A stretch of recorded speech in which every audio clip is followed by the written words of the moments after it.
இலங்கையின் சுற்றுலா உட்கட்டமைப்பை மேம்படுத்துவதன் ஒரு பகுதியாக சிவனொளிபாத மலை உள்ளிட்ட முக்கிய சுற்றுலா தலங்களில் கேபிள் கார் கட்டமைப்புகளை அறிமுகப்படுத்துவது குறித்த முன்மொழிவுகள் தொடர்பாக விசேட கவனம் செலுத்தப்பட்டுள்ளது.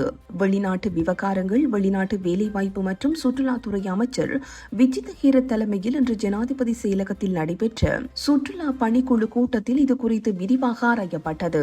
ஜனாதிபதி ஊடக பிரிவு வெளியிட்டுள்ள தகவலின்படி இக்கூட்டத்தில் நீண்ட காலமாக முன்வைக்கப்பட்டு வரும் கோரிக்கையை ஏற்று சிவனொளிபாத மலை பகுதியில் கேபிள் கார் திட்டத்தை முன்னெடுப்பது குறித்து மீளாய்வு செய்யப்பட்டுள்ளது.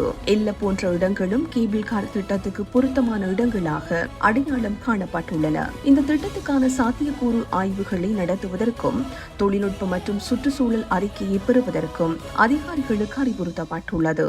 சுற்றுலா பயணிகளின் வருகையை அதிகரிக்கும் நோக்கில் எதிர்வரும் மே மாதம் 25 முதல் 40 நாடுகளைச் சேர்ந்த பிரஜைகளுக்கு விசா இல்லாத பயண வசதியை அறிமுகப்படுத்த திட்டமிடப்பட்டுள்ளது.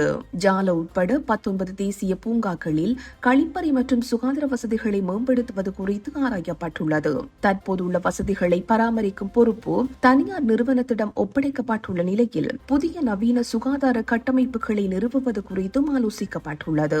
கொள்ளுப்பட்டி முதல் கடற்கரை பகுதியை உள்ளடக்கிய ஒரு பிரத்யேக சுற்றுலா வலயத்தை உருவாக்குவது குறித்து அதிகாரிகள் ஆராய்ந்துள்ளனர். இதன் மூலம் சுற்றுலா பயணிகளின் பாதுகாப்பை உறுதிப்படுத்துவதுடன் நாளொன்றுக்கு 2000 முதல் 3000 சுற்றுலா பயணிகளை ஈர்க்கவும் எதிர்பார்க்கப்படுகின்றது. இந்த செய்தி உள்ளிட்ட மேலதிக விரிவான செய்திகளுக்கு www.behindmenews.org என்ற எமது இணைய பக்கத்தினை பார்வையிடவும்.